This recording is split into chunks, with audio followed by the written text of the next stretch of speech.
Hey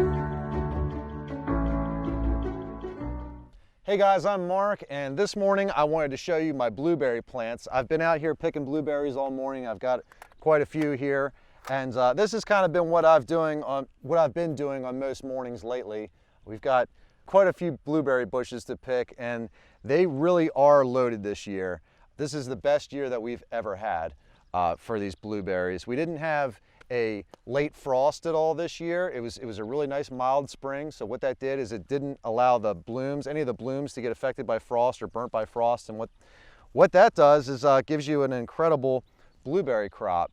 This is our second picking on most of these blueberry plants. What we'll do is we'll just keep them covered up with this tool. I have a different video where I describe what this is and how we work with it. But this does a good job of keeping the birds out and the Japanese beetles out. It doesn't keep the Rottweilers out as good, but anyway, we keep this tool on here all the time until we're ready to do our first harvest, and then we'll pull it off, do our first harvest, put it back on, and we'll leave it for a week or so until the second harvest is ready. And what's really important is that you just allow the blueberries to get dead ripe.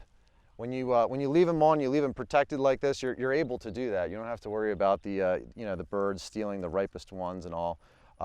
So that works out really, really well.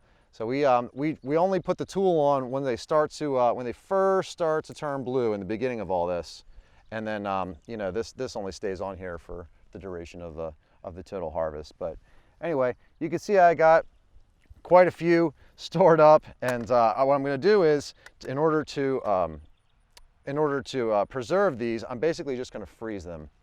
And the way I do that is I just freeze them in Ziploc bags, and I just do this right out here, usually. And there's no need to wash them or anything like that. They're totally organic. We don't spray them with anything. We don't feed them, nothing. They're just hit with rain and sunshine, and that's it. So what I'll do is I'll take a 1 cup measure and I'll put 4 of these in each bag. And I'll date the bags. That way we know, what the earliest ones were. I guess the day is not as important as what the year is, because we still do have some left over from 2020. But it's pretty straightforward and simple. There's no need to add anything at all. The most important thing I would say is you want to make sure that you freeze them right away. If you leave them in the kitchen or or wherever in your house or on your porch for a couple days, then we've noticed that they start to turn sour a little bit, and that's fine. But it's just not as good as if you freeze them right away after you pick them. And a lot of things work that way. So there's 4 cups, and that's 1 bag there. I might get maybe 6 bags out of this bin. But so far we've got about 70. Oh wow! We've got a hot air balloon. I don't know if you can hear that in the background, but we have a neighbor that has a hot air balloon, and he likes to fly over the property. He likes to take people over from time to time because he says it's really cool from looking down from above. I got to go up with him sometime. I've never gone up with him, but yeah, they're having a good time. Anyway, I'm just going to keep packing these away. Like I said, 6 bags will probably come out of this bin. This took me about an hour and a half to pick all these.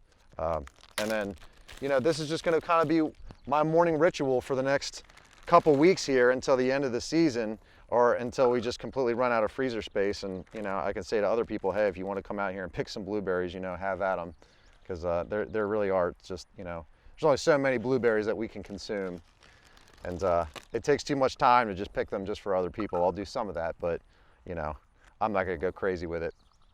So anyway, those are my blueberry plants. Just wanted to show them to you. Again, best harvest we've ever had off of them. They've I don't know if I mentioned this, but they have been in the ground for 7 years. They're 8-year-old plants. Can't tell you the varieties because we got them at auction and we don't know what the varieties are, and we just know that there's a mix of them, which is kind of a shame. But I've been tempted to take some cuttings off of some of the really more sweeter and productive plants. Maybe someday I'll just make a whole bunch of them. So we'll see. But anyway, for now, thank you guys so much for watching my video. I hope you liked it, and I'll see you on the next one.